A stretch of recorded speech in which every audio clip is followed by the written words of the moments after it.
Good morning, everybody. Hopefully you had a wonderful weekend. And thank you for being on today. I know today's a holiday for a lot of your colleagues and your peers, so thanks for taking the time to be in on the call and getting a little bit better today by doing that. So here we go. 5Q tape breakdown. She's 96% in stocks, but thinks she's conservative. How do you handle it when somebody's completely out to lunch? Can we correct them? Can we ever correct people? Give me some answers there, yay or nay. Yeah, we can never correct them. Can we educate them by telling, selling, preaching, and teaching? Nope, can't do that either. So watch this tape and I'll show you exactly what you do when they're out to lunch. First of all, you're going to get on their side and then you're going to break down into little questions so she can discover for herself that she's not where she thinks she needs to be. So a little communication training here today. Words have power. Words have power. It's so odd that things that come out of our mouth can have so much power. So we've been told that by our mom for so long to say what? Thank you, thank you, thank you. So what they found with science, you think thank you is a good thing to say. It's a good thing to say rather than to say nothing. But actually, there's one phrase that's way better than thank you. And they've done this over and over and over. They've researched this to its core to find out if this is really true. But what they found is instead of saying thankful, if you say I am grateful, it has a much, oh, very good, Kevin. Awesome job, Kevin. Kevin had it. I am grateful. That's way more powerful. Now, why is that more powerful? Because thank you is a generic phrase, thank you. But we want, and that's better than nothing. Generic praise is nice, but specific praise is more powerful. So when you say, I'm grateful to you, I'm grateful that you blank because of blah, blah, blah. Now you're being specific about what you're grateful for, and that has a much, much bigger impact. And because is a word that you should use often, because when you use that word, when you use the word because, people are much more compliant. So what they found is that if you butt in line with somebody, or if you say, can I get in line here, people are going to say no. 90% of the time people are going to say no. But if you say, hey, can I get in the line here because I'm really pressed for time, which is that a good excuse or a lame excuse? Can I butt in line here because I'm really pressed for time? Is that a good excuse or a lame excuse? That's a lame excuse. But guess what they found out? When you do that, guess what they found out? As compared to can I cut in line? When you say can I cut in line because what they find it doubles your likelihood that they say it's okay. It works. Just so even if you're using a lame reason, the word because actually doubles its effectiveness. And it's the same thing here. We say I'm grateful to you that you blank because blah blah blah. That's way, way, way more powerful. So another thing is I've recently read a book and it was talking about things that we do always. You may, shoot, what happened there? Oh, second here, my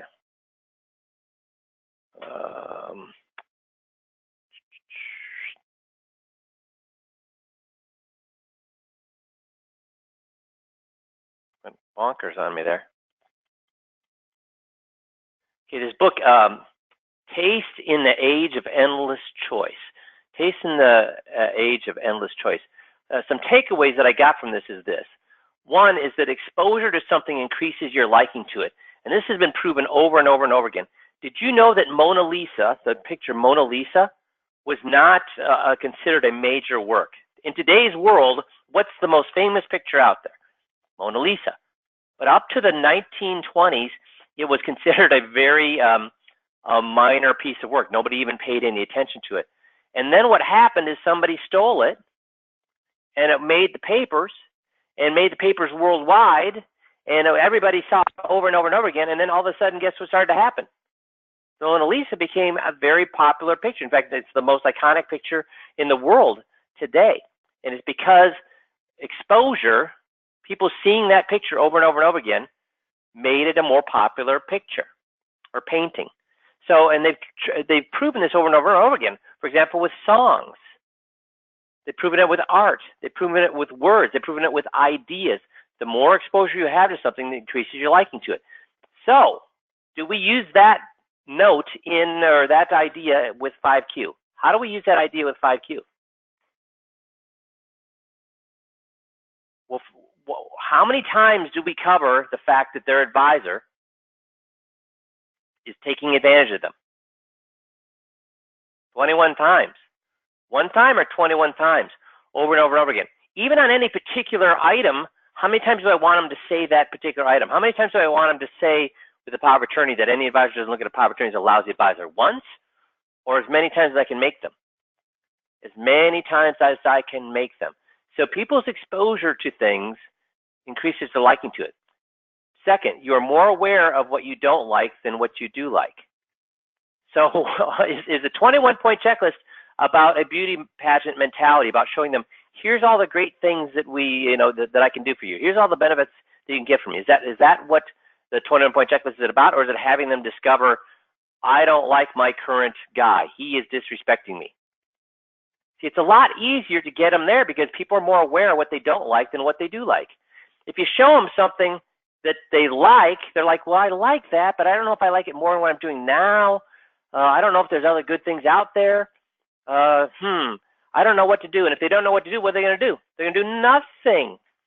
So what we need to do is instead focus on something that's easy for them to discern, which is I don't like something, and the thing that they don't like is their current relationship with their advisor because he's taking advantage of them. When you encounter something new, your first inclination is not to like it. With the 21-point checklist, are we having them discover something new with the 21-point checklist? And here's a trick question. What are we having them discover that's new? What's the real thing we're having them discover that's new? See if you guys get it. Chill's got it. Everybody's good job. So 90% of you got it right. They have a rotten advisor. That's what they're discovering that's new. So do we start out going right for the jugular, or do we start out with the survivor's guide where they're not going to leave their guy for it, but they discovered, you know what, I guess my guy could be doing some things a little bit better. I mean, nobody's going to leave their advisor because he didn't give them a survivor's guide, but it starts to turn their mind a little bit saying, maybe he could be doing things a little bit better. So do you see how I'm using my big toe to get into the door here? Because if I just go for the jugular about your guy is screwing you, what's their first inclination going to be to that particular idea? Not to like it. Not to like it. That's how we start out slow. That's why we have 21 things. Next one. People tend to like things they can categorize and analyze. So why do we have the 21 things? They can categorize they don't like him because of this. They can categorize him, he's taking advantage of me because of this. They can categorize that he's taking me, not just this big, broad, sweeping, hey, he's taking advantage of you. Instead, we allow them to categorize 21 different times why the guy is taking advantage of them. And then the last thing is most tastes are acquired. Again, by the time you get down to the 21st thing, what tastes have they acquired? Or what distastes have they acquired? They don't like their guy. So do you see why we repeat things over and over and over again? There's science behind what we do. Now, I have many, many more things that we could add. In fact, when I first started the 21-point checklist back in 1997, it was a 40-point checklist. And I found I did not need to do 40 items. I finally wheedled it down to 21 items. So I found that that's the sweet spot. That's the Goldilocks spot. Any less, and you start to lose some of the power. Any more, and you're just wasting your time. And actually, if you go too far more, you can start to move backwards. So if we ever lose one of the 21 items because everybody starts doing it, well, I've got 7 right now that are very powerful things we can put in there. But we just don't want to do that until we need to do that. Make sense? So here's another item: is when we want to be careful of when we focus, because whatever we direct our focus on tends to happen. So here's an example of that. If you're teaching a kid to ride a bike, you're running alongside and finally you let him go, Okay, you let him go, and then you say, whoa, whoa, whoa, watch out for that telephone pole. What does he have a 90% chance of doing if you say, watch out for that telephone pole? Crashing into the telephone pole. Why? Why? And this is, again, is science. They've proven this. Yeah, you've had him focus on the telephone pole. So now he looks at the telephone pole. When you look at the telephone pole, guess what direction the bike goes? Towards the bike. Towards the telephone pole. So when you say don't think about the telephone pole, he immediately looks at the telephone pole and the bike goes towards the telephone pole. So the point there is that when you focus, you got to direct your focus on the right things. This isn't important when it comes to you. So why would this be important when it comes to you? So Jeff, when you've heard people focus, when you listen to a 21-point checklist tape, what's the one big mistake that we see people when they focus on what? They'll focus on the thing that's wrong. So they'll say, with your power of attorney, it's not going to work with Social Security. And you get laser focused on that. You need a form. If something happens to you, you're not going to be able to collect Social Security unless you have that form. That's what you're focused on. And how would they know that when they do the summary at the end? When they go from 20, they've already gone from 1 through 21, and now they're going to go backwards from 21 through 1 briefly as a summary. How would they know they made that mistake? Because when you ask the client, what's the takeaway? They're going to rattle off whatever you focused on. They're going to say, well, the takeaway from the risk-reward graph is I'm taking too much risk. I need to take less risk. The takeaway from the diversification is I need to be more diversified. The takeaway from the power of attorney is I need that form that you talked about. They're not going to talk about the advisor at all. So then you know you've done the 21 incorrectly. What you did is you focused on the items, thanks Jeff, instead of the actual main thing we want them focused on, which is my guy is taking advantage of me. So what do you need to hear? What word do you need to hear at the end of every single one of starting with the power of attorney, and then all the way through every single one of the rest of the items to the 21-point checklist? What word do you need to hear? Very good, Stephen. David's got it. Fred's got it. Yeah, the advisor, my advisor. My advisor, my advisor, my advisor. My advisor did this because. My advisor did this because. My advisor did this because. When you hear my advisor did this because, you know you did it right. If you hear, yeah, I need to get a lot more diversified. Oh, geez, my turnover is way too high. Oh, my gosh, I'm paying too much in fees. I'm really angry about that. What does that get you if you hear those things? Nothing. You need to be focusing, when you go into a 20-point checklist, that I need to get them to say, my advisor is disrespecting me for any number of reasons. So you need to have the client then be able to focus that it's my relationship with my advisor, it's my relationship with my advisor. It has nothing to do with the items that I'm going through. Are these symptoms. It's the fact that I have a temperature. It's the fact that I have an ache in my gut. Those are the symptoms. The actual cause of that is I have appendicitis that I need to have removed. I need to get my appendicitis removed. So because of all of we focus on is, boy, you got a really high temperature. Wow, you got a lot of pain in your stomach. You get nothing. We need to have them focus not on the symptoms, but on the real problem, which is they need to get their guy removed. Make sense? So I want to talk a little bit today about becoming invulnerable. Becoming invulnerable, not able to be wounded or hurt, shielded against attack. And probably the one entity that we're all familiar with that really focuses on this is the Navy SEALs. They build indestructible teams, indestructible individuals. And how they do that is they have a weeding process. So Hell Week is how they will determine who will move forward to SEAL training. If you make it through Hell Week, you get to go to SEAL training. If you don't make it through Hell Week, you do not go through SEAL training. So Hell Week consists of less than 4 hours of sleep over a 5.5-day period. Not 4 hours a day. Not 4 hours a day over the 5.5 days. 4 hours total over a 5.5-day period. So when I ask guys, hey, what's your how many working hours are there in a day? What's the correct answer to that? How many working hours are there in a day? What's the correct answer to that? Yeah, 24 when it comes to SEAL. But guess how many guys will tell me 8? So a guy that tells me, if you go to the SEAL instructor and say, well, I'm willing to do the SEAL training, but I'm only going to do it for 8 hours a day, what's the SEAL trainer going to say? There's the door. Don't let it kick you in the, hitting you in the behind. Okay. Run more than 200 miles over the week in the cold with a 45-pound pack. Take live fire. Carry logs weighing hundreds of pounds. Swim with your arms and legs tied together. 50-meter swim underwater with your arms and your legs tied together. Eat way less than the calories you're spending. That's Hell Week. That's Hell Week. Guess what percentage of people make it through Hell Week and into SEALs training?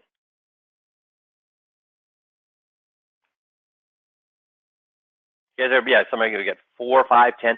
Actually, 25% will make it through Hell Week. They will lose additional people during SEAL training, absolutely. But just that 1 week weeds out 75% of people. So it says, and Hell Week is defining event for BUDS training, which is the initial SEAL training. It is held early on in the third week of the first phase before the Navy makes an expensive investment in SEAL training operation. Hell Week consists of 5.5 days of cold, wet, brutally difficult operation training, fewer than 4 hours of sleep. Hell Week tests of physical endurance, blah, blah, blah. See, above all, it tests determination and desire. On average, only 25% of SEAL candidates make it through Hell Week. It's the toughest training in the U.S. military. It's often the greatest achievement of their lives, and it comes with a realization that they can do 20 times more than they ever thought possible. It is a defining moment that they reach back to when they end up in combat. They know that they will never, ever quit or let the team down. And I bring this up because, again, when guys tell me that it's hard to learn a script, is it really hard to learn a script, guys? No, I mean, it's not easy. I'm not going to say that. But there's no such thing as hard. It's either you're going to do it or you're not going to do it. And we've talked about this before. If every single high school in this country, and there are 100,000 high schools in this country, has a drama department, and each one of those drama departments, those students do learn scripts. And they learn scripts while they have to learn English, math. I mean, all those teachers require them to do all those things they need to do. And they still learn the scripts, and they do it for what kind of a reward? So they can get up and do a couple of performances in front of their parents and their peers.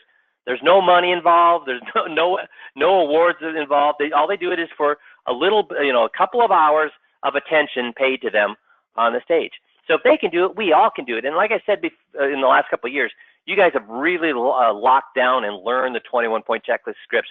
But have you learned them the same way you would have to learn a script to be in a play? Because when you do a play, can you learn it just kind of, or you got to get those words down? Get those words down. So, I mean, I'm just giving you how you become an indestructible person, how you can achieve things you never thought you would be able to achieve. Now, when they look at the guy who makes it through SEAL training, is it the jock? Is it the jock that was a football star? Is the guy who's super fit? Who makes it through SEAL training? Yeah, David got it. Yep, Kevin's got it. So it has nothing to do with with how fit you are. Over the years, research has been done to determine a common trait of those individuals who make it through Hell Week.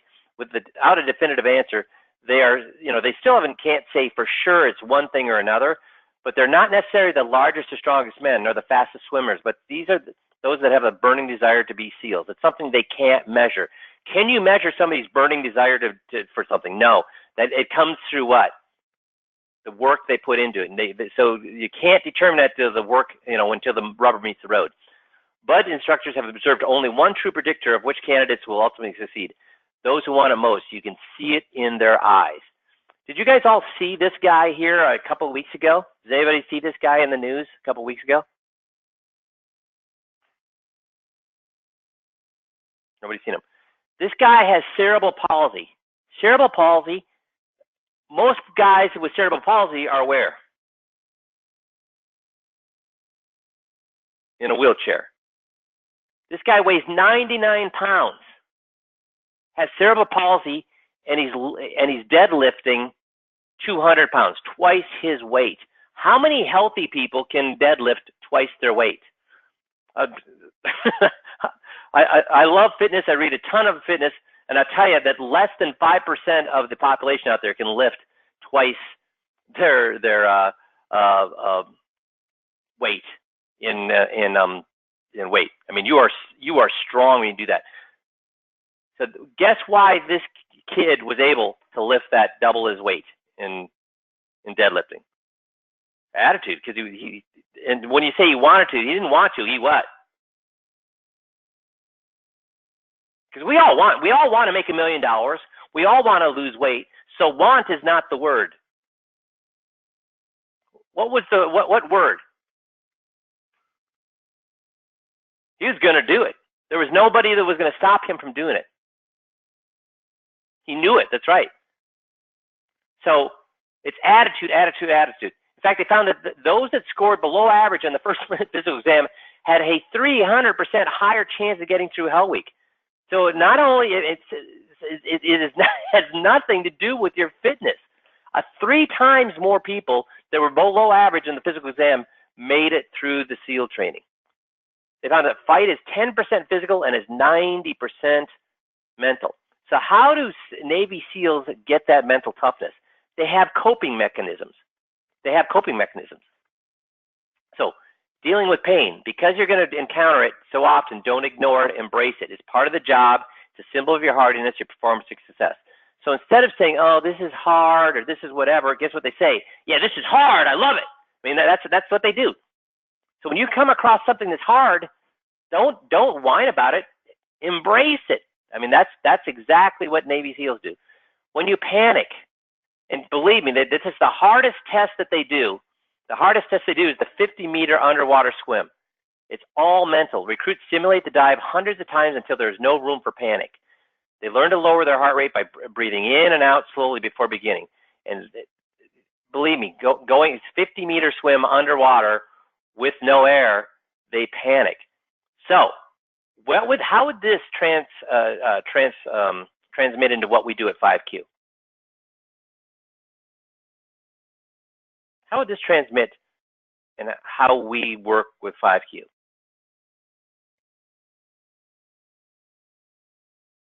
That's right. Practice not till we get it right. Practice till we can't get it wrong. They simulate the dive hundreds of times until panic. There's no room for panic. Simulate the dive hundreds of times until there's no room for panic. So if you really wanted to have a perfect 21-point checklist, which never exists because the clients aren't, we don't give them the scripts. They're not reading out the scripts. If you truly don't want a perfect 21-point checklist, that means you have to have done it how many times in your head? How many times in your head? Hundreds of times in your head until there's no room for panic. And while you're doing those, doing in your head, should you only be having the client say the right thing, or should you be having them say the wrong thing? Should be having them say the wrong thing so that when they do it in real life, you don't panic. Maintain focus. The most important thing is to imagine new experiences. Think of every possible scenario. That's what I was just talking about there. When you're doing that hundreds of times in your head, think of the things that can go right. Think of the things that can go wrong. How will you react to it? Be prepared for it. And what have they found? Everything that they found, and we've talked about this before, how much difference is there? If I want to become an expert free throw shooter, how much difference is there, has science found, of me actually going onto the court and shooting free throws and just doing it in my head, imagining it? Yeah, very, very little difference in the improvement I'll have. To keep going when you have nothing left. How do you keep going when you have nothing left? Break difficult tasks into tiny pieces and think of only the very next one. That's how you get grit. You don't think about, when you're completely exhausted in SEALs training, you're completely exhausted. You don't, and you're looking at that. You're carrying that with everybody else. You got 7 people on a log weighing 1,000 pounds, and you have to carry it a mile. Do you think about carrying it a mile? What do you think about? You're completely exhausted. What do you think about? Carrying it a mile? If you think about carrying it a mile, guess what? You will lose. You will give up. That's right, guys. It's next step. You think about the next step, just putting one foot in front of the other. So when we're doing things that are difficult with 5Q or anything else in life, break it into tiny tasks. And when we learn the scripts, how do I have you learn the scripts? How do I have you learn the scripts? One line at a time. That's right, just one line at a time. Has anybody seen All Is Lost? The movie All Is Lost with Robert Redford. He's on a sailboat and things keep going wrong. I would say that everybody should watch that movie. Everybody should watch that movie in sales. So we have this attitude of life isn't fair. Those people are tire kickers and plate lickers. Life isn't fair. When I do a seminar, only people show up are tire kickers and plate lickers. Life isn't fair. Those people took all of my information and they ran away with it. Life isn't fair. We have hey guys, I do it. Everybody does it. But you know what? There's no such thing as life isn't fair. And if a SEAL thinks life isn't fair, oh, how come they got to take a break? I had to go do that log walk twice, and that group over there only had to do it once. That's not fair. If they start thinking that, guess what happens? They lose. They flunk out. See, there's generally nothing you can do about life's misfortunes, but what you can deal when you get a misfortune, how you deal with it is everything to do with you. Never look for a scapegoat. That suggests someone else is in control. Oh, they have a much easier drill sergeant than we do. That's not fair.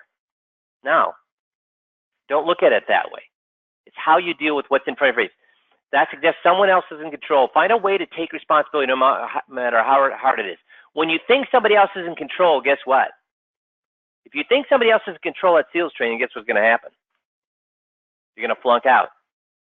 If you think there's the control of your success in your business is beyond your control, but instead it's based on participation rates, based on whether the market's going up or down, based on what interest rates are, based on whether you're sitting in front of a tire kicker, plate licker, or somebody's pre-sold. If you think of those things, guess what's going to happen?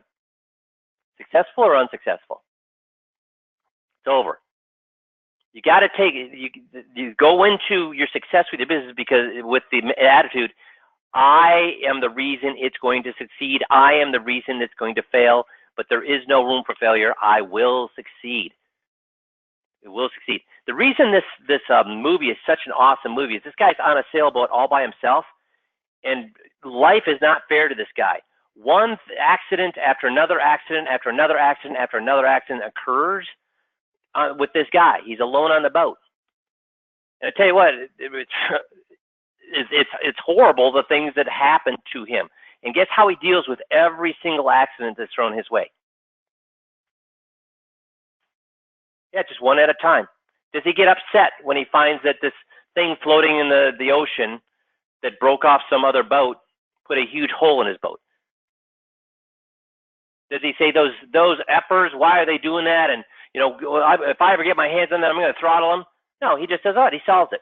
Then he goes to find into the to solve it, and then he finds that he doesn't have the right tools. So then does he swear and whatever? No, he just accepts it and moves forward. It's yelling about it is going to get you what? Being sad about it is going to get him what? Being trying to find a scapegoat is going to get him what? Nothing. He just goes, says, okay, I guess I'm gonna just take care of this. And it takes maybe he sighs a little bit, but even the sigh is like, okay, I guess I got to fix this now. And boom, boom, boom. It's an awesome movie to figure out how to deal with adversity. Till, that's right. Don't waste your time on anything except what?